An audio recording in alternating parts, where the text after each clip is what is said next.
Every morning for 12 years, I scrubbed the floors of Halverson Tower before the sun came up. I knew exactly how Frederick Halverson liked his office. Chairs pushed in at a precise angle, blinds tilted to frame the Manhattan skyline, coffee table free of even the faintest fingerprint. The man was obsessed with control, with power, with crafting the illusion of perfection. He never knew I owned 62% of his company. My name is Daniel Reyes, though inside Halverson Global, I was just Danny the janitor. The silent guy with the gray jumpsuit and faded Yankees cap who mopped up spills and changed light bulbs while they whispered billion-dollar secrets over espresso. In 2011, I wasn't wearing gloves. I was wearing a tailored suit.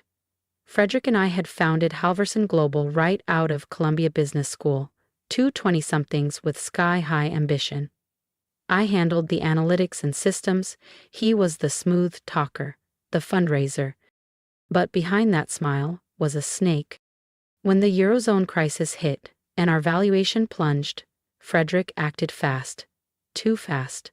While I was in Barcelona tending to my father's funeral, he convened an emergency restructuring vote with the board. My absence was no accident. By the time I returned, I was branded unstable and unfit for leadership. Legal documents appeared, supposedly signed by me, ceding key rights. I couldn't prove they were fake, not then. I was erased. No one in the industry would return my calls. My accounts bled dry fighting lawsuits stacked against me. That's when I changed the game. I liquidated my last 3% and created a spider web of LLCs and trusts, each with a different name, address, and story. Through them, I quietly bought Halverson stock whenever the price dipped, which was often, thanks to Frederick's reckless expansion habits. But I needed eyes on the inside. I needed to hear the lies, track the strategy, and feel the pulse of the empire I helped build. So, I applied for a custodial role under a different last name. Frederick never looked twice. Now, as he prepares for the merger that will either make or break his empire, I sit quietly in the hallway outside the boardroom, waiting for my cue. Because this time, the man holding the deciding signature is the janitor he thought he buried. How could he? The eager young strategist he'd betrayed looked nothing like the middle-aged janitor now pushing a mop through the 42nd floor of Halverson Tower. I had gained weight, grown out my beard, and trained myself to hunch my shoulders and avoid eye contact. When Frederick Halverson's eyes drifted past me in the hall, I knew. I was invisible. For 12 years, I studied Halverson Global from the inside. I listened in as executives vented during late nights and after-hours calls. I retrieved discarded documents from recycling bins and pieced together insights most analysts could only dream of. I knew Frederick's strengths, his confidence, his charm, and I knew his flaws even better. He micromanaged relentlessly, alienated talent, and constantly pushed for expansion without regard for financial strain. He was building a glass empire, fragile and stretched thin. And I knew the floor beneath him was already cracking. One night, while emptying trash in the executive boardroom, I found a discarded envelope beneath a chair. It was a draft proposal from Zenith Tech Capital, detailing a potential acquisition of Halverson Global for $4,800,000,000. I read every line with care and smiled. The trap was set. Frederick thought he had outmaneuvered the market. What he didn't know was that Zenith Tech's board had recently added a silent investor, a group of private trusts controlled by me. Over the years, through countless shell companies, I'd slowly built influence within Zenith Tech's leadership. I'd helped nudge their acquisition strategy, funding pitches, and reinforcing the idea that Halverson Global was a ripe target. Every misstep Frederick made only sweetened the deal. Now he strutted through the halls, bragging to junior executives about how his visionary leadership had caught the attention of the tech giants. "This merger will define the next decade," he boomed in the break room one morning. "Halverson Global will finally get the recognition it deserves." I mopped the tile nearby, unseen and unnoticed, just how I liked it. The merger hit the news cycle on a Wednesday. Stock prices shot up. Frederick was hailed as a genius. News anchors dissected his so-called resilience through past market crashes. His face was plastered on magazine covers and business blogs. He was the man of the hour. All that remained now was the final vote, and the signature that would seal his legacy or destroy it. Frederick was certain the vote would be a formality. After all, he believed his allies held enough shares to push the merger through. That's when the trap I'd spent over a decade building finally sprang shut. It began quietly. One of my anonymous holding firms voted against the terms. Then another. Then another. His legal team scrambled to identify the dissenters, but each path led to another shell company, registered under a different name in a different jurisdiction. The trail was endless by design. From the janitor's supply closet, I listened to the panic unfold. Frederick's once pristine office became a battlefield, papers scattered, blinds half open, 3 empty coffee cups sitting on his desk. The man who used to measure power by appearances had started to unravel. Late one night, while vacuuming the boardroom hallway, I heard him yelling into his phone. "How can you not trace them? I need names, damn it. Who's torpedoing this deal?" He paused, then muttered something that confirmed everything I needed to know. "If this merger fails, the creditors will come down hard. We're leveraged to the ceiling." I didn't know I heard him, but I did, and it was the first time I truly heard fear in his voice. That evening, as I emptied his trash one last time, I took a moment to glance at the wall of accolades, magazine features, faux awards, framed headlines. Frederick Halverson, the architect of tomorrow. The irony nearly made me laugh. Because tomorrow, the ghost he buried 12 years ago was coming back to take his seat at the table. I straightened his desk, dusted the window, aligned his awards, then I left, quietly, as always. The next morning, I didn't report to maintenance. Instead, I unlocked a wardrobe I hadn't touched in years. Inside hung a charcoal gray suit, precise, minimal, timeless. I shaved the beard, combed back my hair, stood tall.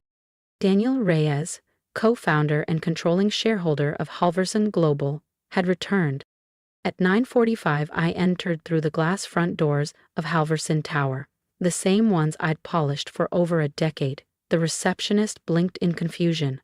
Jim, the security guard, gave me a second glance, recognition flickering in his eyes, but saying nothing.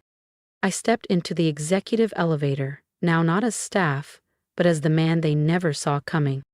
As the elevator ascended, I smiled at my reflection in the polished brass panel. It was time.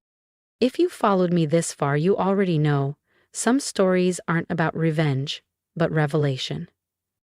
Subscribe to the channel and join me for the next chapter, where the man they erased finally takes his seat at the table, and everything changes. When I stepped out of the elevator, Frederick's assistant Emily was neatly placing bottled waters at each seat in the boardroom. "Excuse me, sir," she said, kindly but firmly, not recognizing the janitor who had emptied her trash for over a decade. "This meeting is restricted to shareholders and senior executives." I smiled. "I know, I'm one of the largest shareholders." The room filled quickly. Zenith Tech's executive team, Halverson Global's board, legal counsels, and a few select press attendees, all dressed to impress, all assuming this was just ceremonial. Frederick strode in at 9:55, perfectly timed, exuding smug charm. But his steps faltered slightly when he saw me sitting at the head of the table, his seat. His confusion flashed only for a second before he recovered with a rehearsed grin. "I don't believe we've met," he said smoothly, extending his hand. "Frederick Halverson." I stood, meeting his gaze. "Actually, Fred, we have." He froze, and I saw it, the flicker of recognition, the past crashing into the present. "Daniel," he murmured, barely audible. "Hello, Fred, been a while." The room fell into a stunned silence. Frederick's legal team stared at me. The Zenith Tech execs whispered among themselves. What is this?" Frederick asked, voice tight. "What are you doing here?" I pulled a folder from my briefcase and laid it on the table. "I'm here to vote on the merger. Or rather, my firms are. Reyes Capital, Peregrine Holdings, Iron Bridge Ventures." Frederick's face drained of color. "That's not possible. You sold out." "I made sure." "You made sure I sold my name?" I cut him off. "But not my power. I spent 12 years buying my way back in. Carefully, quietly. His legal counsel scrambled through files, eyes darted, fingers clicked on calculators. 62%, I said clearly. That's how much of Halverson Global I now control, which means this merger doesn't happen unless I say so. The Zenith executive finally spoke. Mr. Halverson, what's going on here? I turned to the room. Let me take you back to where Halverson Global began. 2 partners, 1 vision, and 1 betrayal during the 2011 market collapse. For the next 20 minutes, I laid it all bare. Every forged document, every lie, every stolen vote. And I didn't raise my voice once. Because power doesn't need volume, it just needs timing. I laid it all out. The emergency board vote that happened while I was burying my father, the forged signatures, the fabricated accusations meant to smear my name. Then came the testimonies.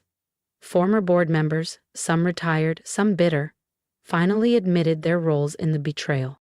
So you see, I concluded, Frederick Halverson isn't the visionary CEO he claims to be. He didn't build this company alone, he stole it, and he's been burning it down ever since. That's a lie. Frederick shot to his feet, his voice sharp with panic. I saved this company. Everything it is today is because of me. I tilted my head. Is that why you're so desperate to push this merger through? Because Halverson Global is thriving? Or is it because the loans you use to fund your aggressive expansions are maturing and the accounts can't cover them? The Zenith Tech delegation began whispering urgently. Their lead counsel stood. We need to pause this proceeding immediately.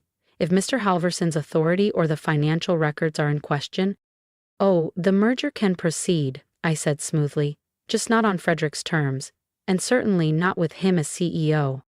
Frederick lunged. The polished, controlled image shattered in an instant. But before he could reach me, 2 security guards restrained him, the same men he once screamed at over spilled coffee and smudged floors. You can't do this, he bellowed. This is my company. No, Fred, I said, steady and cold. It never was. And now? Everyone finally knows it. The next few hours descended into corporate chaos. Zenith's lawyers began poring over financials. Halverson's board, sensing the shift, quietly began disassociating from Frederick. Executives loyal to him suddenly remembered meetings they had to attend elsewhere. By evening, an emergency board vote removed Frederick Halverson as CEO, and Daniel Reyes, was appointed interim CEO of the very company I once mopped. Before I left the conference room, I shared one final truth with the stunned board. For the past 12 years, I've worked in this building as a janitor. I've cleaned your offices, listened to your meetings, and observed everything. I know who's been coasting. I know who's been loyal. And I know how to rebuild what Frederick destroyed. Their silence was deafening. Later that night, with the building nearly empty, I returned to the janitor's closet for one final time. I changed into my old uniform and walked the familiar halls. Not to clean, but to say goodbye to the man no one ever saw coming. The only people who'd ever treated me like an equal stood in the break room, still in their uniforms. Wait, you're really the new CEO? Jose, the night janitor who'd shared 1,000 silent shifts with me, stared in disbelief. I nodded. I am, and my first act as CEO is raising wages for every maintenance and support staff member in this building. This company runs because of you, even if the executives never noticed. I finished my final shift not in the janitor's closet, but in the corner office that now bore my name, the same office I'd polished for 12 years before sunrise. I adjusted the desk to its perfect right angles, not out of obligation to Frederick's preferences, but because some routines just stick. Movement caught my eye. Frederick was in the hallway, flanked by security, a cardboard box in his arms. His designer suit looked rumpled, his expression bitter, stunned. He paused outside my office, eyes scanning the janitor's uniform I still wore. 12 years, he muttered. You cleaned floors for 12 years, just for revenge? I stood tall, finally eye to eye with the man who once erased me. No, Fred. I spent 12 years learning every inch of the company you thought you stole. The cleaning, I smiled. That was honest work, something you never understood. He didn't respond, just turned and walked away. his once confident footsteps fading down the hallway. For the last time. The next morning I came in wearing my tailored charcoal suit. But I made sure every employee knew my door was open. To everyone, from interns to custodians. I'd been invisible once. I wouldn't let anyone else feel that way. Some board members suggested I hire a private cleaning service for my office. I declined. Every morning I still come in early and wipe down my desk myself. Not because I have to, but because it grounds me. Because it reminds me that leadership isn't about corner offices or job titles. It's about respect. Frederick now works across town at a third-rate consulting firm. I hear he tells stories about his CEO days. No one really believes him anymore. And me? I'm exactly where I belong, leading the company I helped build, watching it thrive, this time with heart. And every morning, when I align the edges of my desk just right, I smile. Because sometimes the most powerful person in the room is the one you never noticed at all. If you've made it to the end of my story, thank you, not just for watching, but for seeing me. For years, I was the man no one noticed, the one sweeping the floors while people strutted past in $1,000 suits, never knowing I once sat at the same table. I didn't fight my way back just to prove something to Frederick Halverson. I did it because no one should ever be underestimated for the title they hold or the clothes they wear. If this story spoke to you, if you've ever felt invisible, overlooked, or dismissed, leave me a comment below. I want to hear your story. I want to know who you are beneath the surface. Because maybe you're not just a name on a badge or a role on a roster. Maybe you're the heart of something far bigger than they realize. And if this story reminded you of someone, a coworker, a friend, or even yourself, share it. Let them know they're not alone. We're not alone. Most importantly, subscribe to this channel, not because of me, but because of what we're building here, a space where resilience is power and quiet strength wins, a place where stories like mine, and maybe yours, don't go unheard. And remember this, power doesn't always announce itself. Sometimes it waits, sometimes it watches, and sometimes it's wearing a janitor's uniform, biding its time until the world is finally ready to listen. So, what will your story be? Let's talk about it in the comments. I'm listening, and I'm rooting for you.